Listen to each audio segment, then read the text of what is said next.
Hi friends, welcome to my YouTube channel rough notes. So rough notes లో already SBI PO కోసం SBI clerk notification discuss చేసాము. So అవి next year 2025 లో వాటి prelims mains exam ఉంటాయి. So వాటికి తగ్గట్టుగా reasoning, quantitative aptitude and GK so ఎలా వస్తుంది ఏంటి అని చెప్పి మన ఛానల్ డిస్కషన్ అవుతుంది. సో ఎవ్రీ 1 day 2 days కి జీకే అండ్ రీజనింగ్, అథమెటిక్స్ ఎలాంటి వాటి నుంచి వీడియోస్ వస్తూ ఉంటాయి. సో ఫ్రెండ్స్, సో వీడియో చూసే ముందు వీడియో లైక్ చేసుకోండి, చివరి వరకు చూడండి అండ్ సబ్స్క్రైబ్ చేసుకుంటే నా వీడియోస్ అన్ని మీ మొబైల్లోకి వస్తాయి. ఓకేనా? సో అయితే ఈ రోజు టాపిక్ ఏంటంటే యావరేజెస్ అండ్ ఏజెస్. యావరేజ్లు, ఏజ్లు and difficult questions with previous. అంటే ఇందులో డిఫికల్ట్ క్వశ్చన్స్ ఏమంటే ప్రీవియస్ ఇయర్ లో క్వశ్చన్స్ ఎలా అడిగారు, ఎస్పెషల్లీ ఎస్బీఐ లో ఎలాంటి క్వశ్చన్ అడిగారు. ఓకేనా? So this question, the ratio of the age of Ram and Rahim 10 years ago is 1:3. The ratio of their age 5 years hence 2:3. Then the ratio of their present age is చాలా చూడండి. Ram and Rahim చూడండి. Ram and Rahim. Ram Rahim. So the ratio of the age 10 years ago. ఈ 10 years ago -10 అని రాయండి. So -10 years అప్పుడు ratio ఎంత? 1:3. Okay, and now the ratio of the race of 5 years hence. So 5 years hence anta ratio anta 2:3. So 5 years hence ratio anta 2:3. So అంటే ఏంటి, ఇవి 10 years, 0 వచ్చి ఇక్కడ నుంచి 0 రావాలి, మళ్ళీ ఇక్కడ నుంచి 5 years. సో ఓకే, సో ఇక్కడ నుంచి 5 years, సో టోటల్ ఎంత? 15 years. అంటే ఈ గ్యాప్ అనేది ఎంత? 15 years. అంటే ఈ రేషన్కి 15 years వచ్చారు. అయితే ఇప్పుడు చూడండి, సో దీని నుంచి ఎంత వచ్చింది? 1. ఇది ఎంత వచ్చింది? 0. అంటే ఇవి ఈక్వల్ లేవు కదా. ఇవి ఈక్వల్ లేకపోతే నేను ఈక్వల్ చేయాలంటే ఏమని చెప్పాం? సో దీని డిఫరెన్స్ ఎంత? 1.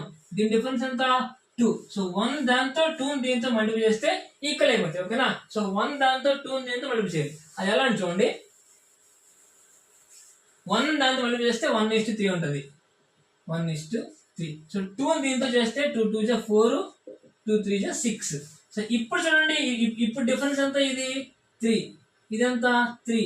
Okay, so but casual some ప్రకారం ఎంత? 15 years. బట్ ఇక్కడ ఎంత? 3 years.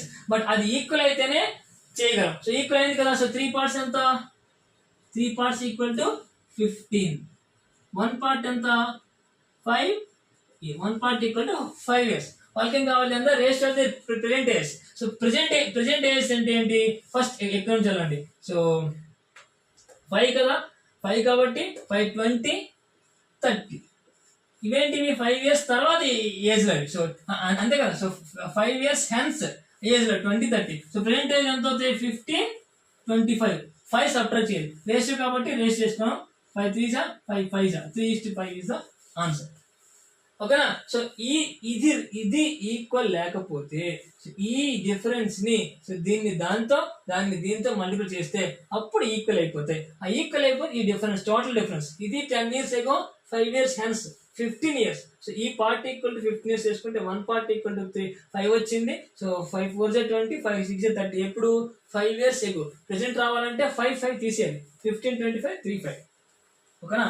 సో అది సో అలా సాల్వ్ చేసుకుంటే మనకి ఈజీగా వస్తుంది.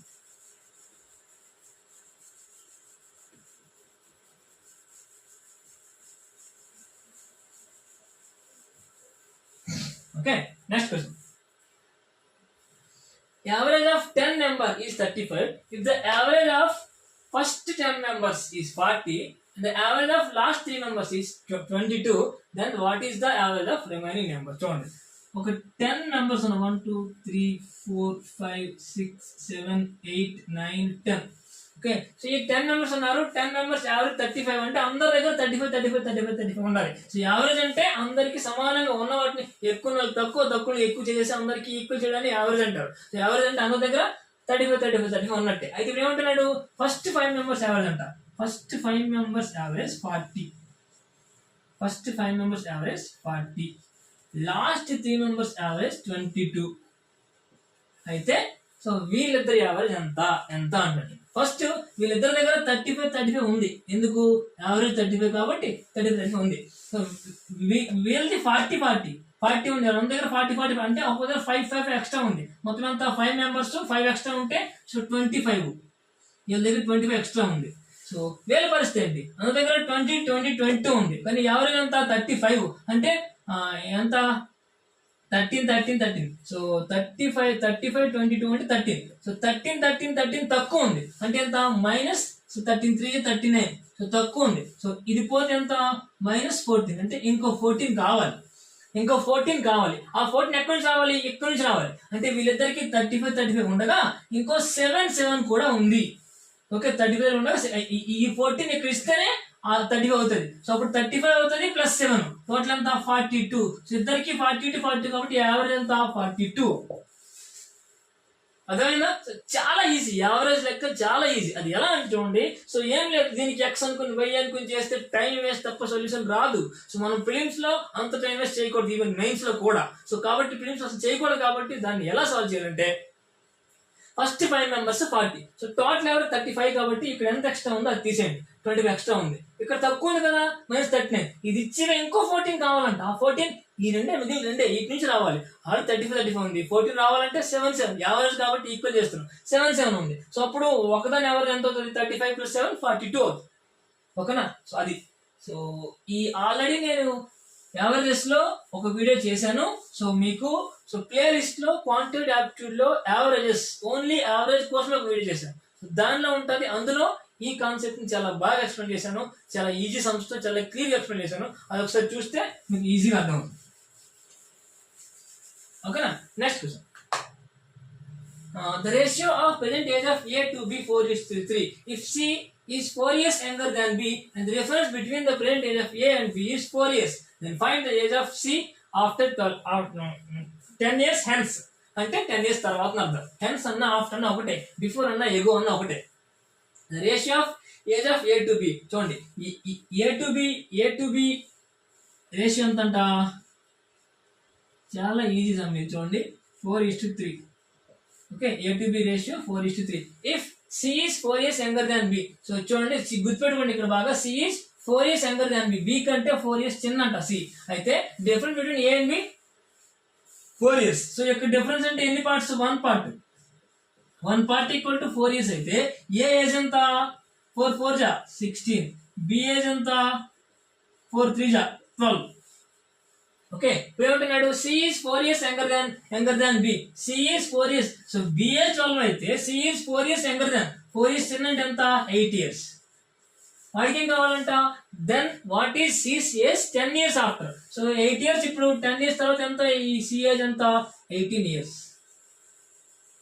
Okay, so 18 years is the right answer. అర్థమైందా? సో చాలా సింపుల్. ఈ డిఫరెన్స్ ని పార్ట్స్ చేసుకుంటే 1 part 4 అయితే A 4 part 16, 3 part 12. సో ఇప్పుడు C అనేది B కంటే 4 years చిన్న. అప్పుడు C is 8. బట్ మనకి ఏం కావాలి? C what is the age of C after 10 years? 10 years hence, that is 18 years.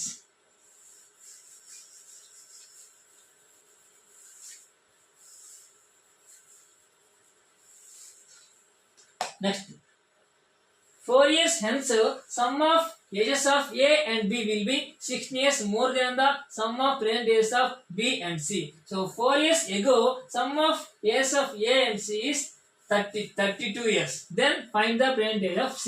So ఏం లేదండి, సింపుల్. ఎలాంటిలోకి ఏమనుకోవాలంటే ఫస్ట్ ప్రెసెంట్ ఏజ్ లో ఏది ఏ అనుకోండి, బిది బి అనుకోండి, సిది సి అనుకోండి. ఇప్పుడు సో 4 years hence అంటే 4 సంవత్సరాలు తర్వాత 4 years hence, the sum of ages of A and B will be 16 years more than the sum of ages of present age of B and C. చూడండి, so A and B, A age B age 4 years hence అంటే A plus 4 plus B plus 4.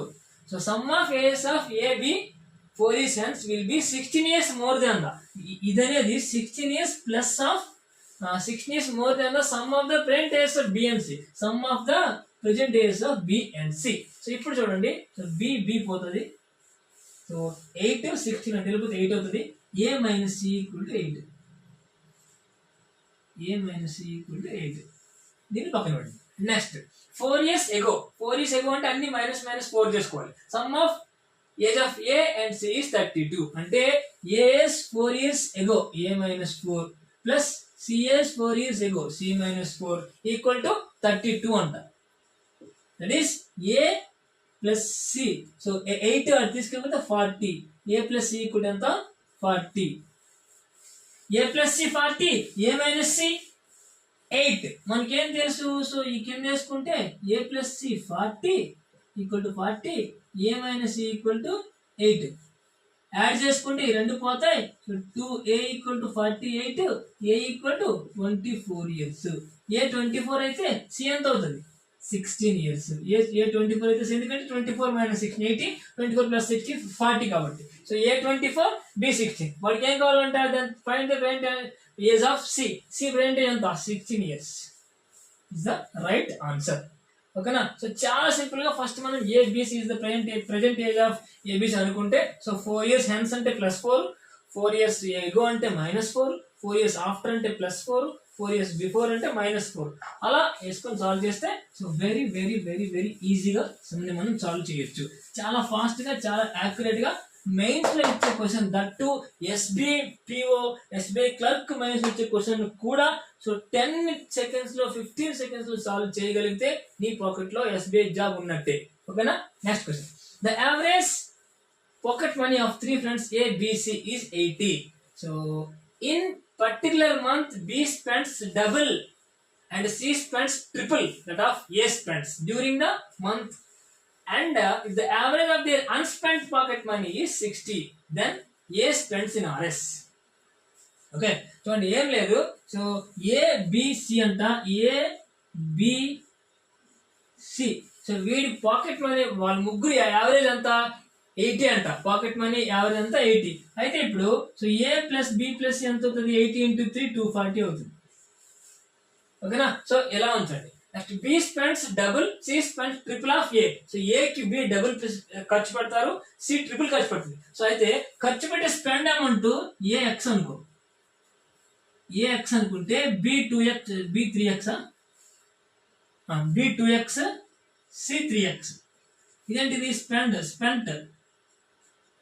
Amount ఏది X అనుకుంటే B double, C triple కాబట్టి so B double. చూడండి B double అంటున్నాడు, C triple అంటున్నాడు కాబట్టి X అనుకుంటే 2x 3x. ఇప్పుడు ఏం చేయాలి?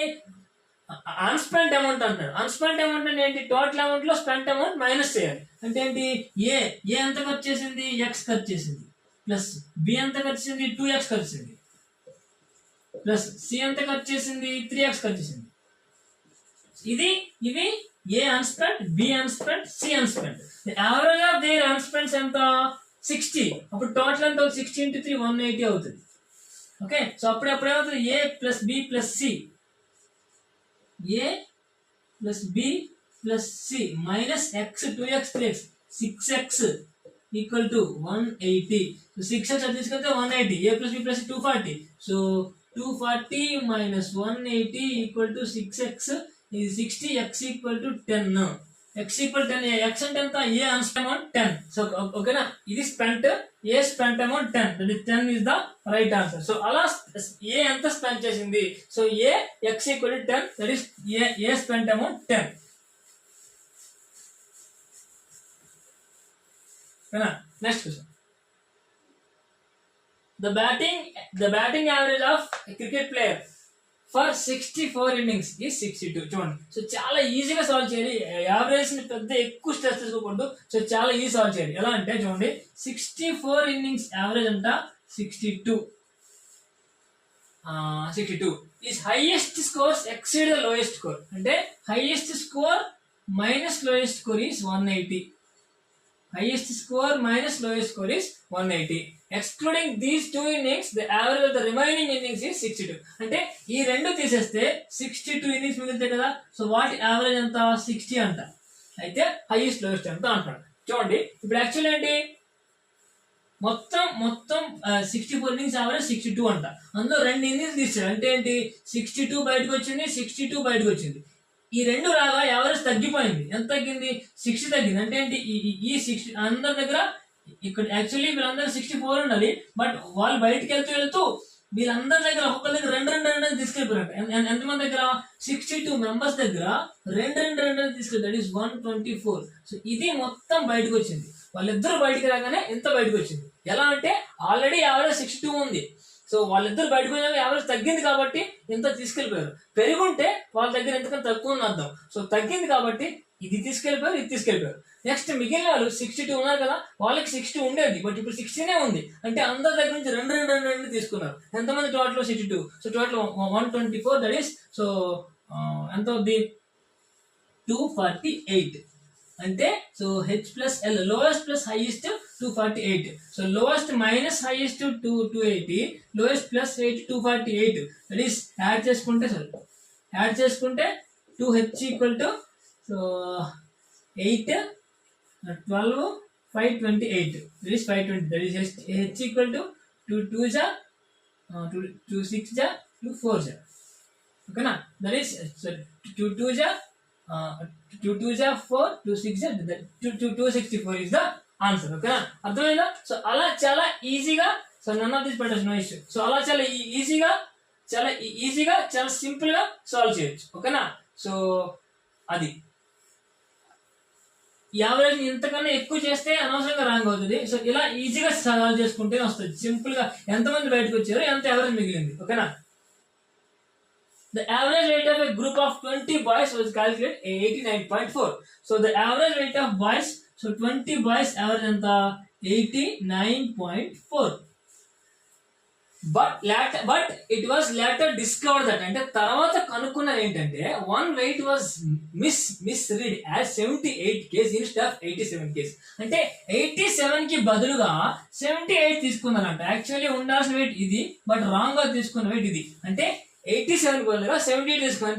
అంటే ఎంత యాక్చువల్ తీసుకోవాల్సింది 87, బట్ వాళ్ళు తీసుకుంది 78. ఎంత 9 తక్కువ తీసుకున్నారు. బట్ ద కరెక్ట్ యావరేజ్ అంటే ఈ 9 కూడా వస్తే ఏమవుతుంది, యావరేజ్ పెరుగుతుంది. సో ఇప్పుడు 9 వచ్చి 9 అనేది 20 మెంబర్స్. సో దట్ ఈస్ 9/20 ఎంత అవుతుంది 0.45. అంటే ప్రతి ఒక్కరికి ఈ 0.45 యాడ్ అవుతుంది. అంటే ఎంత 89.4. That is 89.85 is the answer. That is 89.85. అక్కడ 89.85. So D is the answer. అర్థమైందా? సో ఇంతకు మించి ఎక్కువ చేస్తే పోతుంది. సో ఏంటంటే సో ఎంతకంటే ఎంత తీసుకోండి, ఎంత పెరిగింది. ఫర్ సపోజ్ ఇది రివర్స్ అనుకోండి, అంటే ఏంటి ఉండాల్సింది 78 కానీ 87 తీసుకోండి. అంటే 9 ఎక్కువ తీసుకున్నారు, 9 తగ్గించాలి. అంటే 20 మెంబర్స్కి 9 తగ్గిస్తే ఒక్కరికి ఎంత తగ్గుతుంది, టోటల్ యావరేజ్ తగ్గించి తీసుకోవాలి. బట్ ఇక్కడ పెంచాడు, ఎందుకంటే మనం తీసుకుంది తక్కువ తీసుకున్నాం, ఎక్కువ తక్కువ తీసుకున్నాం. So this is the answer and this is the way to do the average sums very very very easily. ఓకేనా? అర్థమైందా? సో అది next question. Thank you friends. So వీడియోని ఫుల్ గా చూడండి, లైక్ చేసుకోండి అండ్ మీ ఫ్రెండ్స్ తో share చేసుకోండి, subscribe చేసుకుని బెల్ ఐకాన్ క్లిక్ చేయండి. సో నెక్స్ట్ 2025 నుంచి ఆల్రెడీ 1 డే ఉంది, 2024 1 డే 1.5 డే ఉంది అంతే. సో 2025 నుంచి so GK, arithmetic and reasoning, so every 1 day 2 days videos వస్తూ ఉంటాయి. సో ఖచ్చితంగా వాటిని ఫాలో అయ్యి ప్రిపేర్ అయితే మన రెఫరెన్స్ లో 2025 లో SBI PO, SBI clerk and IPS to IPS clerk కూడా సో క్రాక్ చేసే అవకాశం చాలా ఎక్కువ ఉంది. So thank you friends, thank you so much.